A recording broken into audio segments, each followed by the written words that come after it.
Dark screen flickered. Lines of code scrolled, a symphony for Ethan's eyes. He navigated the digital labyrinth, a digital explorer in the deep web's trenches. A file named reality.exe glowed, an anomaly in the familiar chaos. Curiosity piqued. It whispered promises of the unknown. Ethan, a creature of logic, scoffed at the absurdity. A file controlling reality. Preposterous, yet the allure of the unknown, the siren call of the forbidden, tugged at him. His fingers hovered over the keyboard, a single keystroke separating him from the abyss. With a deep breath, he silenced his logical mind. He clicked. The world remained unchanged. He scoffed again, a self-deprecating chuckle escaping his lips. "Stupid," he muttered, shaking his head at his own foolishness. He returned to his work, pushing the intrusive file to the back of his mind. The hum of his computer was a comforting lullaby, lulling him into a false sense of security. He was unaware of the chaos that had been unleashed.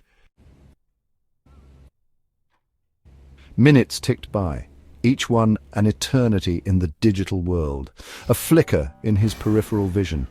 He dismissed it as an errant reflection. Then it happened again. The coffee mug on his desk jittered, its smooth ceramic surface rippling like water.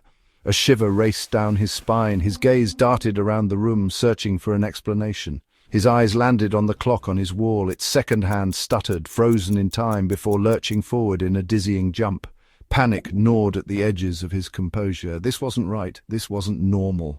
His mind raced, trying to grasp at logical explanations. A virus, a prank, but who could manipulate reality itself?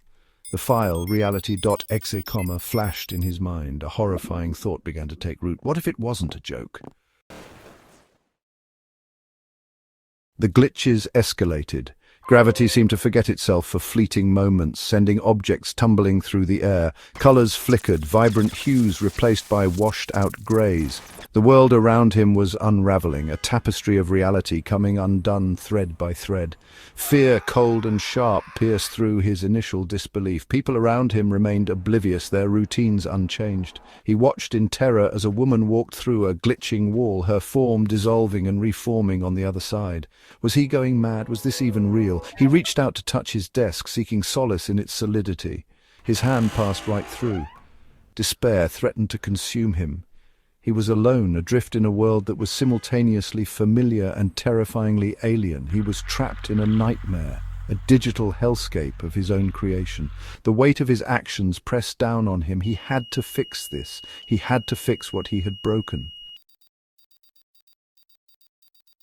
Frantically, Ethan reopened the corrupted file. Lines of code, once familiar and comforting, now appeared as malevolent serpents, their meaning obscured by the corruption.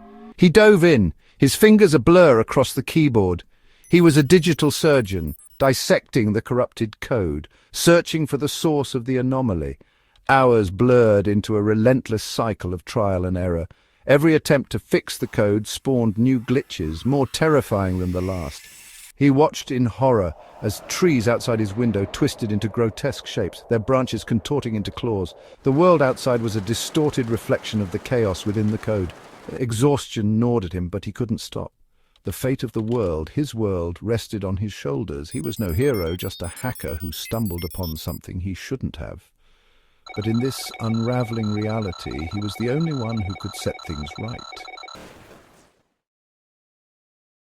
The glitches were becoming more frequent, more severe, spreading like a virus through the digital landscape. Time itself seemed to bend and warp, seconds stretching into agonizing minutes. Each tick of the clock a reminder of the urgency. He could no longer ignore the terrified whispers of passers-by, their voices filled with dread and confusion. The bewildered looks on their faces as the world twisted around them were haunting. They were starting to notice the anomalies, the cracks in their reality. He had to work faster, his fingers flying over the keyboard. Every line of code he scanned, every error he corrected, was a small victory against the encroaching chaos. Each fix brought a fleeting sense of relief, but the glitches kept coming. He was a man possessed, driven by a desperate hope to undo the damage he had unleashed. The weight of his mistakes bore down on him, but he couldn't stop now. The line between the digital world and his reality had blurred, the two merging into a terrifying, incomprehensible whole.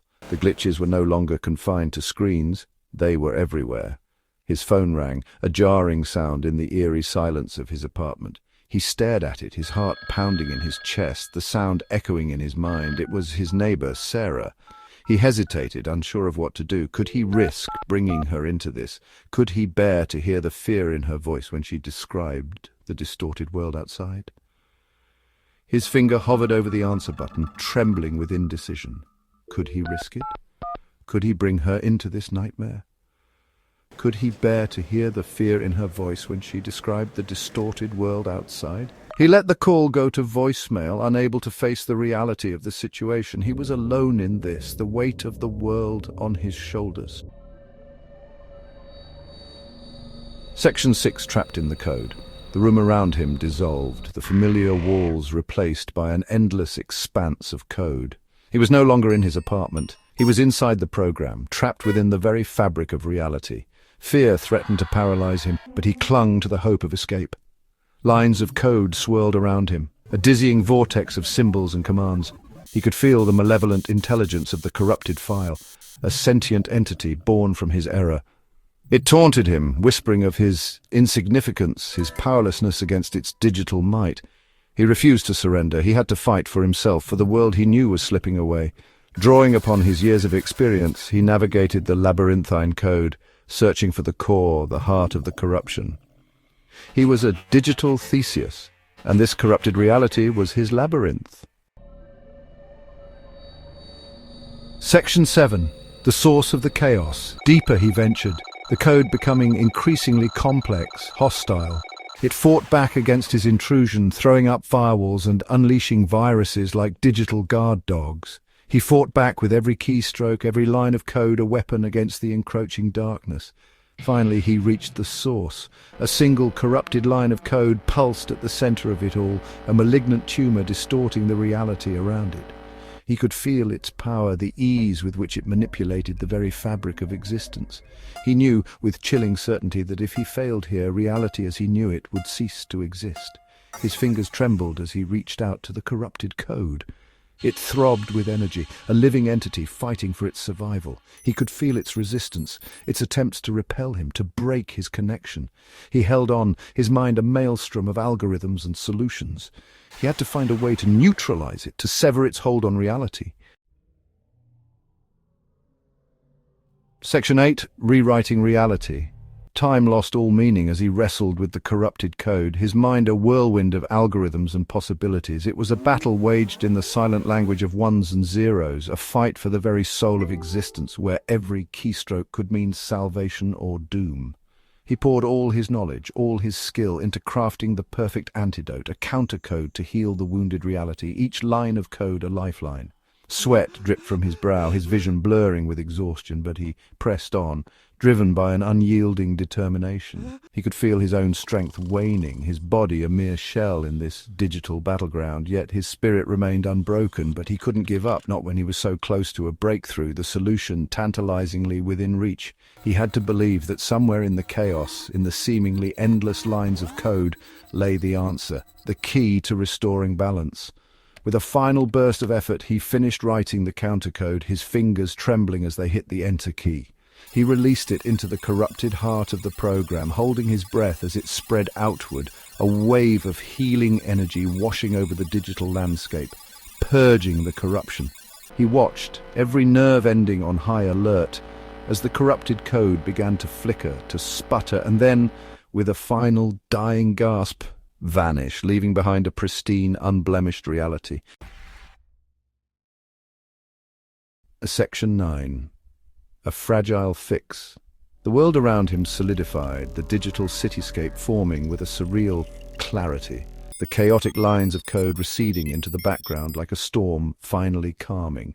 He was back in his apartment, the familiar surroundings grounding him in reality, the familiar objects appearing reassuringly solid, each item a testament to normalcy. He collapsed back into his chair, the weight of his ordeal pressing down on him, his body trembling with exhaustion. He had done it. He had fixed it, or so he thought, but a nagging doubt lingered in his mind, a shadow that refused to dissipate. The ease with which he had found the corrupted code, the way it seemed to almost let him win, it was all too convenient. The glitch had let him through, almost as if it wanted to be found. Had he truly won, or was this just another illusion, a trick played by the system? Was this a temporary reprieve granted by a force beyond his comprehension? He felt overwhelmed by the digital lines, the complexity of the virtual environment. He stared at his computer screen, the file reality.exe no longer glowing with malevolent energy, but instead appearing as an ordinary file, innocuous and unthreatening. He reached out to delete it, to erase it from existence, but hesitated. Could he risk it? Could he be certain that deleting it wouldn't unravel reality once more? The uncertainty gnawed at him. A chilling choice lay before him. Live with the uncertainty or risk everything on a hope and a prayer. He was no longer just a hacker. He was the custodian of reality, forever burdened with the knowledge of its fragility and the weight of his decisions. The digital realm was his to protect, a fragile fix in a world of code. He was the guardian of this virtual reality, a role he never anticipated, forever burdened with the heavy thoughts of its fragility and the immense responsibility it entailed.